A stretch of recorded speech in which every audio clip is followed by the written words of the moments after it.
예. 오늘 설교 제목을 하나님의 세계와 하나님의 섭리라고 했습니다. 아주 어려운 주제입니다. 이 세계가 하나님의 세계라고 하는 것을 좀 이해하지 못하면 하나님의 섭리가 있다는 말이 무슨 말인가? 그것도 이해하기 힘듭니다. 또 도대체 이 세계가 하나님의 세계라고 하는 것은 무엇을 의미하는가? 하나님이 세계를 만들었고 자기 마음대로 하니까 하나님의 세계나 이 말인가? 또 어떻게 본다면 이 세계는 우연히 생겨서 하나의 세계의 어떤 부분이든지 관계없이 법칙에 의해서 비인격적인 메커니즘의 바퀴에 달린 톱니가 맞물려 돌아가는 것처럼 돌아갈 수가 있습니다. 이것이 하나님의 세계라는 뜻은 그렇게 세계를 하나님은 보기를 원하지 않습니다. 세계는 자율적으로 돌아가도록 하나님이 만드신 기계가 아닙니다. 과거에 과학이 발달할 때 저도 한때 그게 매료됐죠. 하나님은 세계를 만들어 놓고 멀리 떠나 있어도 세계는 시계가 착착착착 돌아가는 것처럼 세계는 돌아간다. 이렇게 생각을 한 적이 있습니다. 그것을 신학적으로는 이실론이라 이렇게 말합니다. 하나님의 세계라고 하는 뜻은 여러 가지 의미가 있는데 그 중에 하나는 신비로 가득 차 있습니다. 그리고 이 신비는 아주 다층적으로 되어 있습니다. 그래서 어느 한 관점으로 이걸 파악할 수가 없습니다. 어떤 사람은 아주 명상을 통해서, 어떤 사람은 역사적 관점에서, 어떤 사람은 문학적으로, 어떤 사람은 음악과 미술과 예술적으로, 어떤 사람은 철학적으로, 어떤 사람은 과학적으로, 또 어떤 사람은 단순히 일상적으로 이렇게 세계를 바라봅니다. 그런데 그 신비를 알려고 들어가면 들어갈수록 세계는 더욱더 깊은 신비를 우리에게 드러내주고 있습니다. 이것이 하나님이 만든 세계의 특징입니다. 그것이 성경의 곳곳에 나옵니다. 오늘 우리가 읽은 시편에서도 여호와의 영광이 영원히 계속할지라. 그리고 욥에게도 이야기하죠. 이처럼 하나님이 만드신 이 세계는 하나님의 아들이 그의 권능의 말씀으로 만들었기 때문에 이 세계를 또한 존재하고 붙들고 계십니다. 만약에 하나님이 세계를 만들어 놓고 하나님이 가셔버리면은 세계는 어떻게 될까? 세계는 사라집니다. 왜냐하면 세계는 무에서 만들었어요. 무에서 만들었기 때문에 항상 어떻게 합니까? 무로 돌아갑니다. 그래서 하나님이 보시고 계시고 성령으로 우리를 품고 계시기 때문에 세계는 무로 돌아가지 않습니다. 이러한 세계의 모습을 제랄드 헨리 호킨스라는 사람이 그 소네트 하나님의 장엄함에 대해서 이렇게 표현합니다. 세계는 하나님의 장엄함으로 충만하다. 흔들린 언박에서 빛이 번쩍이듯이 세계가 불꽃을 내뿜을 테고 오일이 섬에 나오도 다 함께 모여 위대함에 이른다. 그런데도 사람들은 그의 권위에 왜 무관심할까? 모든 것이 생업으로 태워지고 사람은 이 자연을 밟고 또 고역으로 흐트러지고 더럽게 하지만은 이 모든 것에도 불구하고 자연은 결코 소진되지 않는다. 만물 속 깊은 곳에 고귀한 신선함이 살아있네. 그리고 캄캄한 서쪽으로 마지막 빛이 사라진다 해도 아침은 갈색 가장자리 동력해서 솟아오른다네. 성령이 항무지를 덮으니 온 세계가 따스한 가슴과 찬란한 날개에 안긴다. 세계의 이러한 장엄함의 의미를 이해하지 못하면 하나님의 섭리란 관심 가질 필요 없는 우화에 불과합니다. 많은 우리가 신앙생활하면서 하나님은 복을 주는 도구라고 생각합니다. 믿으세요. 기도하세요. 다 이루어집니다. 다 이루어집니다. 살기 힘듭니까? 기도하세요. 그것도 맞습니다. 그러나 하나님의 세계는 그보다 훨씬 깊고 신비로 가득 차 있습니다. 우리가 탐구하려고 노력하면 많은 것을 우리가 알려줍니다. 그렇기 때문에 우리는 하나님에게 세계라는 말을 이해하기 위해서는 하나님이 세계에 어떻게 개입하는가, 하나님은 우리 세계에 대해서 어떻게 이야기하고 계시는가를 우리가 알아야 됩니다. 하나님의 섭리하심에 대한 이해가 있어야 하나님의 세계에 대한 이 의미를 알 수가 있고, 또 그 역으로 하나님의 섭리란 것이 무엇인가를 알려면은 하나님의 세계에 대한 이해가 있어야 합니다. 저는 이 둘이 항상 같이 갑니다. 동시에 이를 이해하는 것은 머나먼 여정이고, 그 길을 가는 동안 우리는 하나님의 세계에 대한 풍성함을 점점 더 깨달아갑니다. 그렇지 않으면은 하나님의 세계는 너무나 단순해서 할 게 없어요. 내 믿었다, 그 다음에 축복받고 천당 가고 할 게 있습니까? 할 게 없어요. 하나님은 내가 만든 세계는 그렇지 않다는 것을 성경 곳곳에서 이야기를 합니다. 하나님이 우리를 인도하시는 방법은 또 청량할 수 없습니다. 우리는 나는 이렇게 갔으면 좋겠다, 저렇게 갔으면 좋겠다, 이렇게 자기가 가고 싶은 방식이 있죠. 거기에 가려고 합니다. 그러나 하나님이 우리를 인도하시는 방식은 우리가 생각하는 것과 같지 않습니다. 그러니까 하나님을 믿는다는 것은 하나님이 우리를 어떻게 보고 계시고 어떻게 인도하시는가를 그 청량할 수 없는 그 큰 뜻에 조금씩 다가가는 것입니다. 이때 우리가 하나님을 믿는다는 것은 우리의 삶을 하나님이 굳건하게 해주면서 동시에 창의적이고 풍부한 상상력을 누리는 기쁨 속에서 하나님은 우리의 삶을 만들어주는 것이라고 생각합니다. 기독교인의 삶이란 비록 고난 속에 있더라도 구원의 즐거움 속에 있지 결코 메마르거나 슬픔 속에만 있는 것은 아닙니다. 그렇다고 우리의 구원의 기쁨이란 결코 가벼운 것이 아닙니다.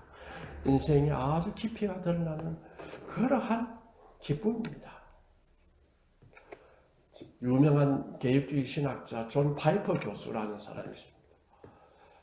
이분은 이제 대학 시절에 문학 교수였던 자기 은사인 클라이드 킬비라는 사람이 평범한 것에서 낯선 영광을 보고 깜짝 놀라는 경험에 관한 강의를 한 적이 있다고 합니다. 거기에서 한 두 가지를 소개했습니다. 뭐라고 했느냐? 나는 내 눈과 귀를 열겠다. 매일 한 번씩 한 그루, 꽃 한 송이, 구름 한 점 또는 한 사람을 물끄러미 쳐다보겠다. 그때 그것들이 무엇인지를 묻는 데는 전혀 관심이 없고 그것들이 존재하는 것 자체로 기뻐하겠다. 나는 그것들에게 C.S. 루이스가 말한 그 신적인 마법적인 놀라운 황홀한 존재라고 부르는 것의 신비를 기쁘게 인정하겠다. 이렇게 이야기를 했습니다. 비록 내가 틀린 것으로 드러날지라도 나는 이 세계가 바보스럽지 않고 부재적인 지주에 의해서 운영되는 그런 세계가 아니고 오히려 오늘도 바로 이날도 이 우주라고 하는 캔버스에 어느 핵이 접진할 때가 되면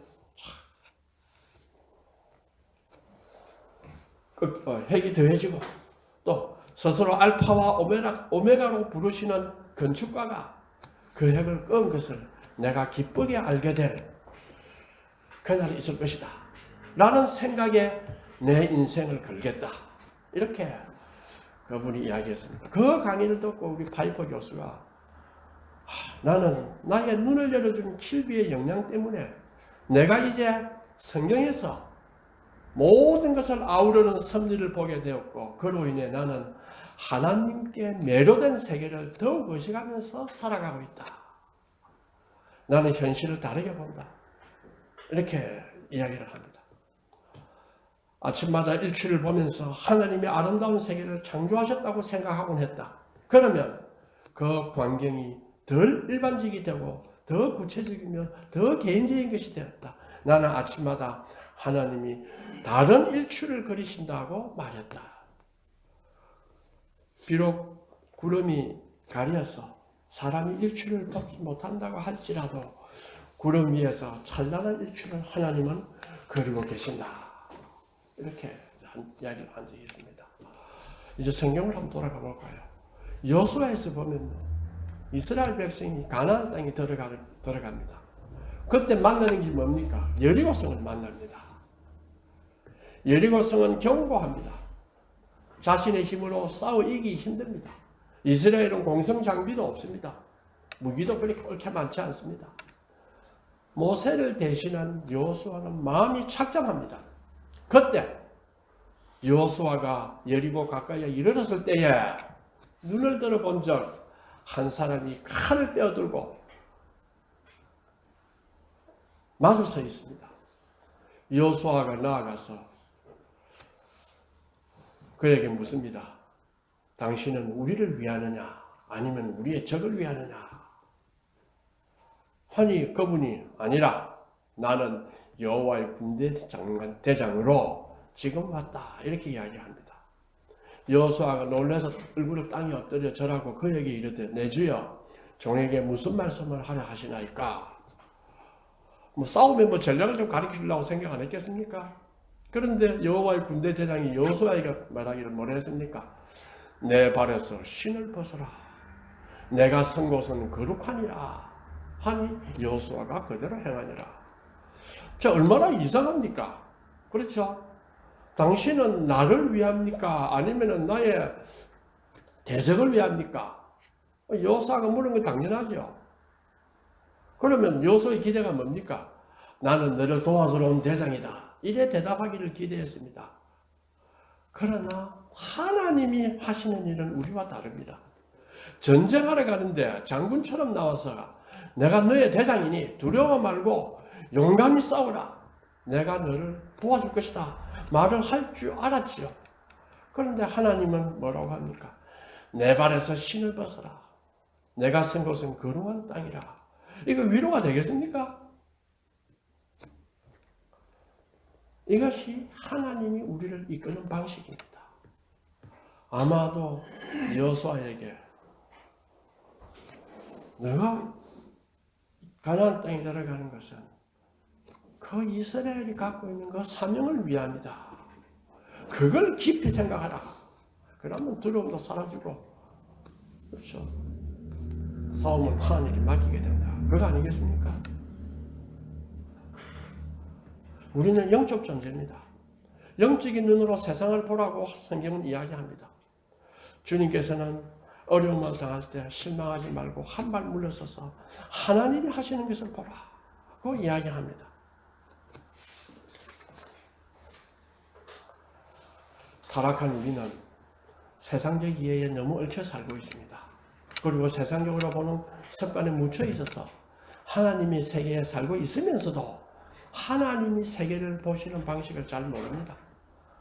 하나님이 나의 기도와 나의 질문에 내가 알고 싶은 답을 해주지 않습니다. 그 이유는 하나님이 자비롭지 않아서가 아니고 하나님이 우리의 무관심에서도 아닙니다. 우리가 그 응답을 우리의 방식으로 기대하기 때문입니다. 어찌 보면 신앙생활이라는 것이 뭐냐? 하나님이 세계를 어떻게 보시는가 하는 것을 우리가 점점 깨달아가는 과정이 아닌가라고 그렇게 생각합니다. 자, 우리 이제 인간으로 한번 돌아가 봅시다. 룻기에 나오는 나오미를 한번 봅시다. 나오미를 우리가 잘 알죠.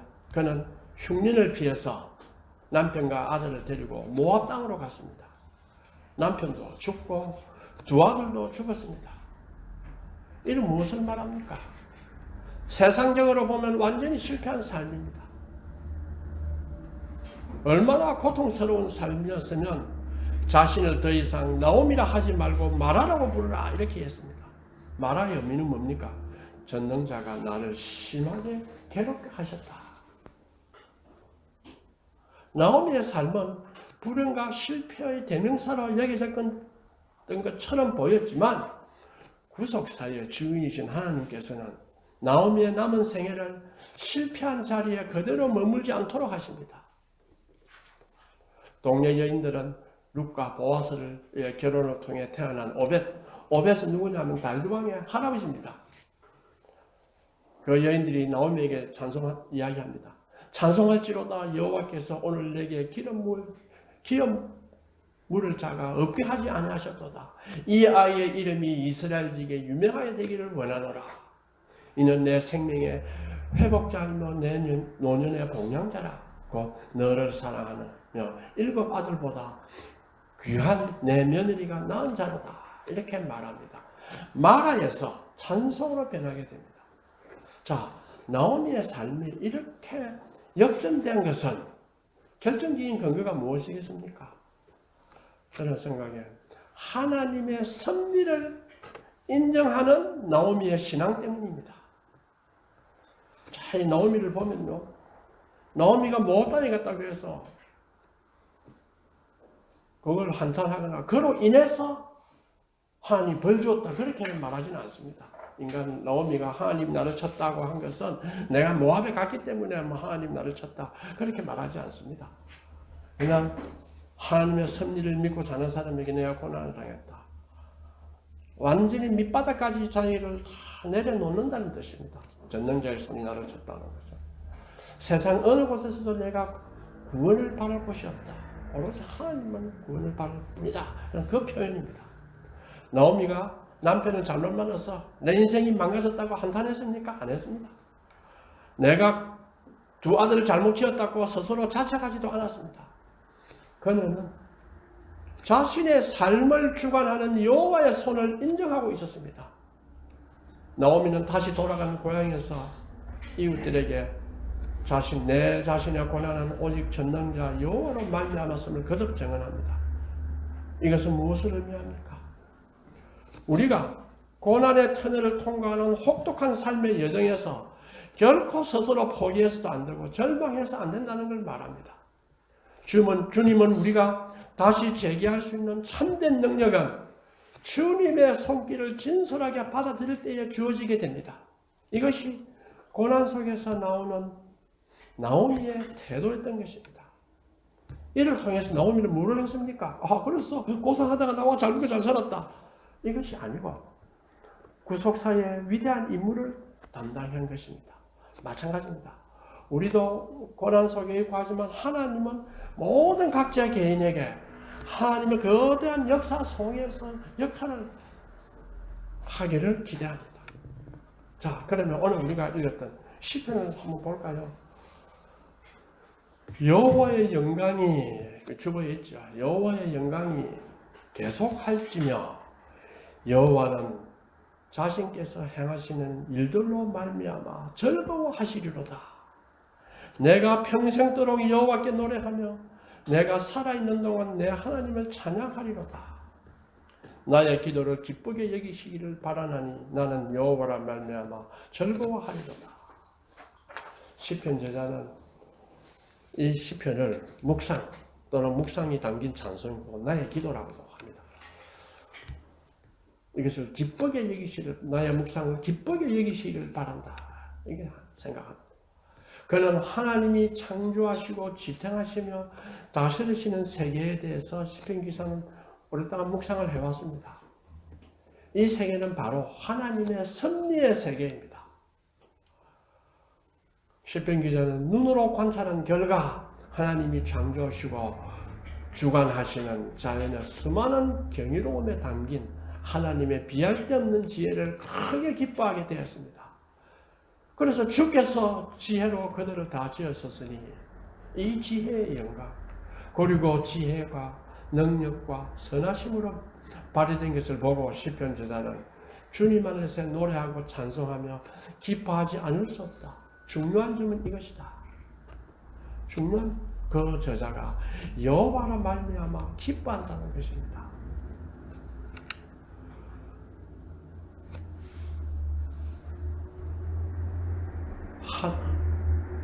시편 저자가 그의 묵상을 하나님이 기쁘게 여기시기를 바랄 때 그 바람의 근거가 바로 이것입니다. 왜냐하면 나는 여호와로 말미암아 즐거워하기 때문이다. 그러니까 궁극적으로 그분이 행하시는 일이 아니라 그분 자체로 말미암아 즐거워한다는 뜻입니다. 이것이 바로 우리가 창조 세계가 존재하는 목적입니다.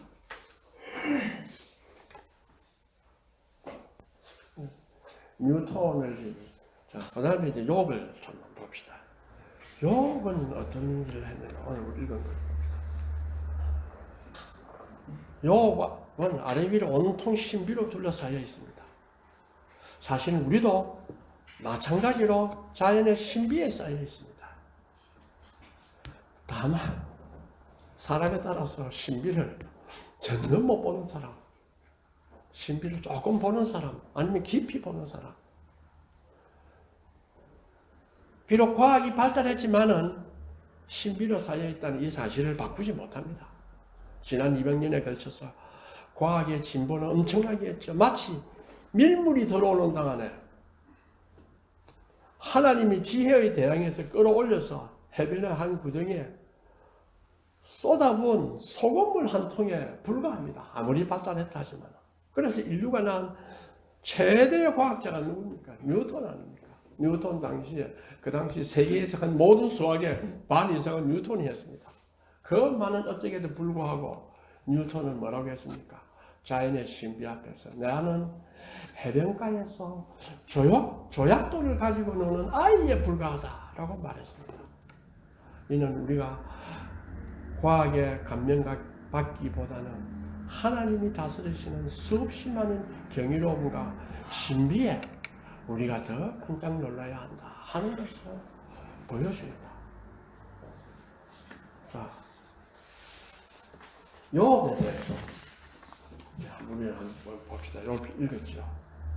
욥은 자신이 당하는 고난을 도저히 이해할 수가 없었습니다. 친구들이 와서 욥에게 토론하면서 내 죄를 회개하고 그에게 자비를 구하라고 합니다. 욥은 그렇게 하지 않았습니다. 친구가 논쟁하면서 자신의 순전함을 주장합니다. 하나님 나에게 가르쳐 주십시오. 이걸 나에게 가르쳐 줄 분은 하나님 덕분입니다. 나에게 모습을 나타내달라고 외칩니다. 내가 왜 이런 고난을 당합니까? 이유를 좀 설명해 주십시오. 그때 마침내 하나님은 욥에게 나타납니다.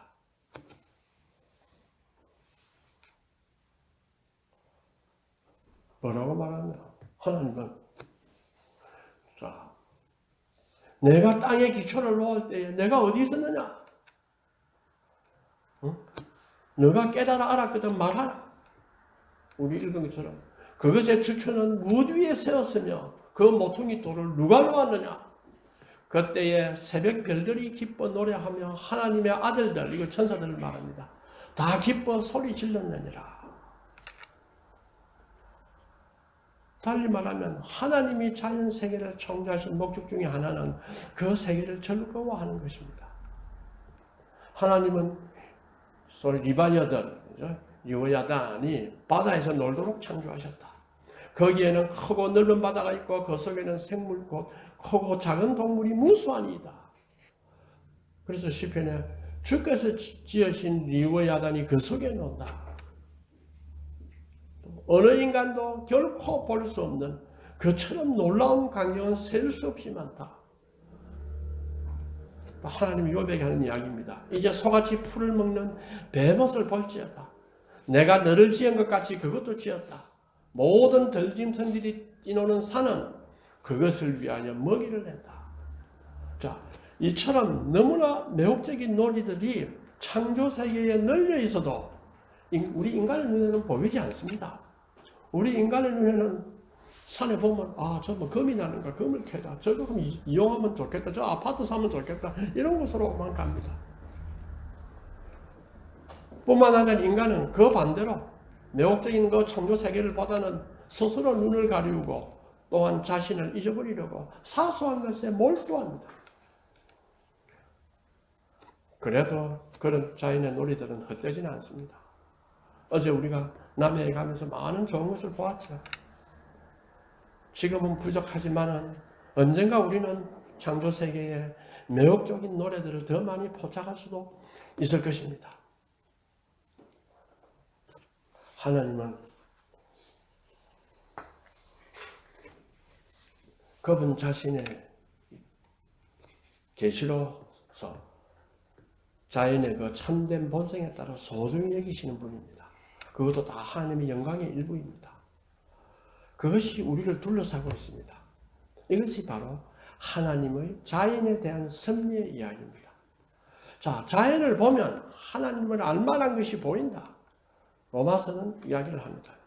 하나님의 영원하신 능력과 신성이 그가 만드신 만물에 분명히 보여 알려졌나니 그들이 핑계하지 못할지니라.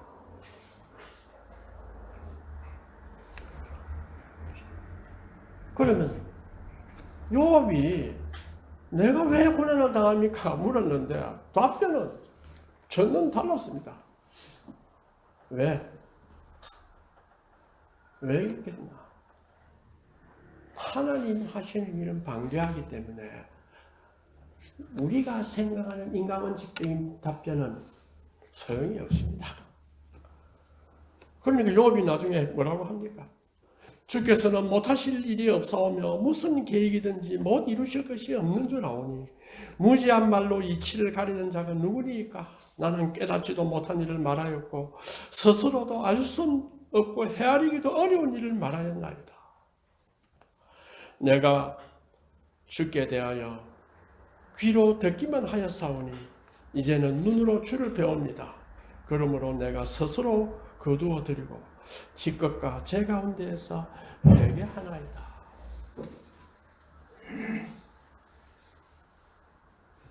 하나님의 영광에 관해서는 어쩌보면 우리는 하나님이 알려주시는 것 외에는 아무것도 없습니다. 그러니까 하나님의 욥에게 나의 영광에 관해서는 너는 조금도 알 수가 없다. 하나님이 욥에게 질문하면서 하는 것은 또 신문하는 것처럼 했습니다. 그거는 욥을 처벌하거나 밀어내리는 것이 아니었습니다. 그 취지는 실제로 발생했던 일을 알려주려는 것이었습니다. 욥은 하나님께 이래 대답했습니다. 보소서 나는 비쳐나오니 무엇이라 주께 답하니까 손으로 내 입을 가릴 뿐이로소이다. 내가 한 번 말하여 사온 적 다시는 더 대답하지 아니하겠나이다. 욥은 하나님께서 말씀하신 내용을 단번에 알아채었습니다. 그렇죠? 그래서 야고보서 선지자가 뭐라고 이야기합니까? 너희가 욥의 인내를 들었고 주께서 주신 결말을 보았거니와 주는 가장 자비하시고 긍휼히 여기시는 이시라. 하나님은 만물을 섭리합니다. 하나님의 섭리의 궁극적 목적은 하나님의 백성의 만족스러운 찬송을 통해 하나님의 고귀하심과 아름다움을 높이시는 것입니다. 그분의 행위는 옳고 그분의 길은 공의롭습니다. 그래서 C.S. 루이스는 우리가 즐기는 것을 기쁘게 찬송하는 이유는 찬송이 그 즐거움을 표현할 뿐 아니라 그 즐거움을 완성하기 때문이라고 나는 생각한다. 찬송은 정해진 완성인 것이다.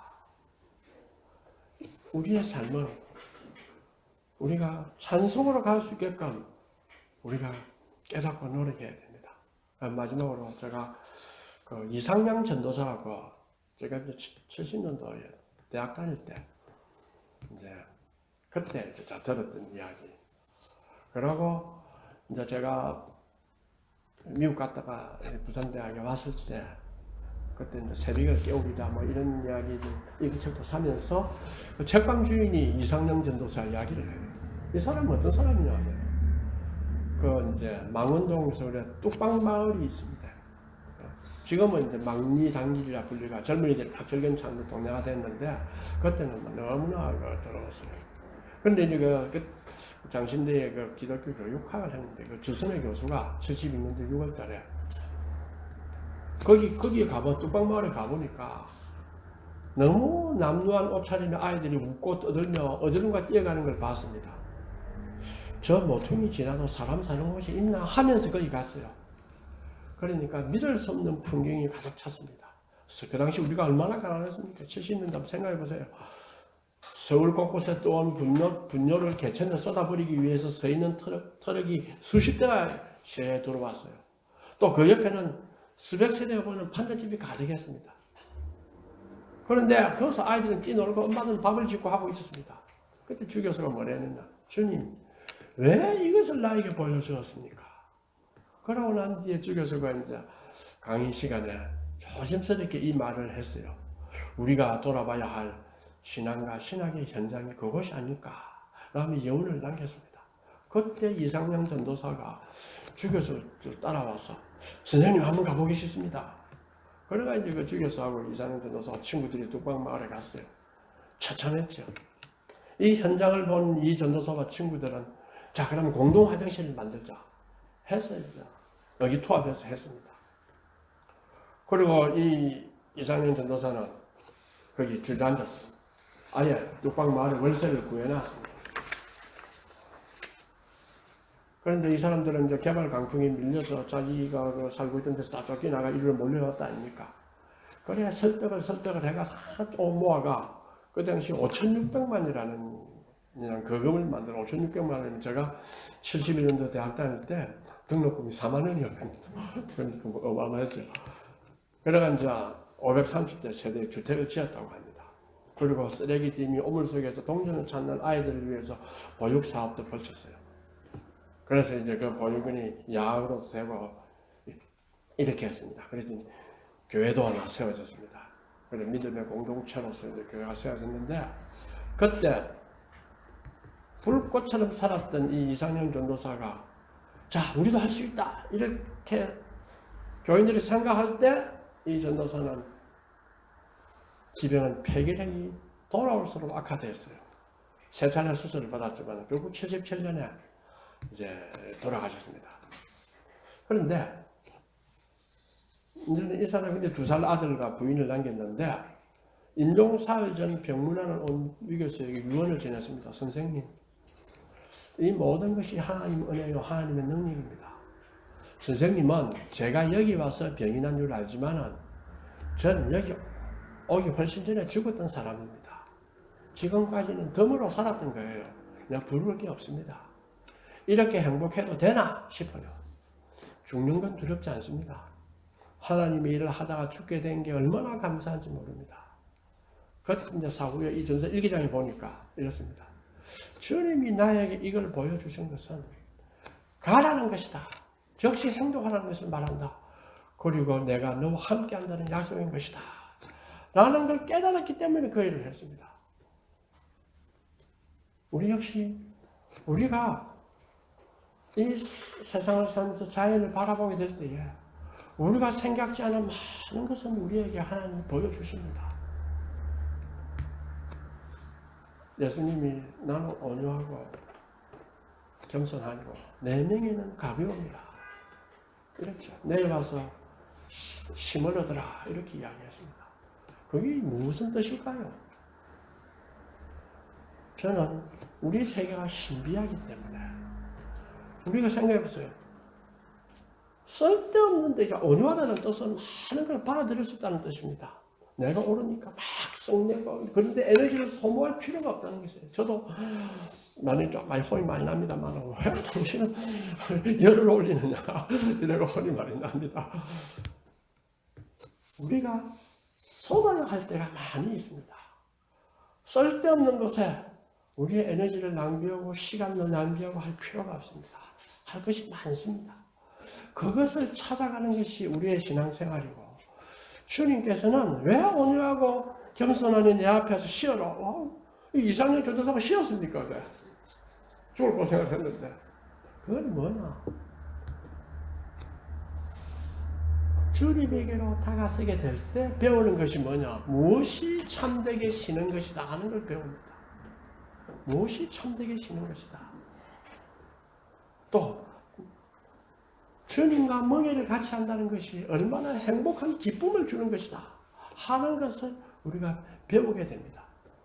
그것이 당장 뭘까 물어가지고 나옵니까? 욥이 그래 물어도 욥이 질문했던 방식과는 전혀 다른 방식으로 하나님이 이야기했습니다. 하나님은 우리에게 한 발자국씩 한 발자국씩 우리가 기도하고 찬송하고 자기 시간을 갖고 또 자기를 극복하려고 노력하고 하면 하나님 내가 생각하는 방식과 다른 방식으로 길을 보여줍니다. 용기도 주고 힘을 줍니다.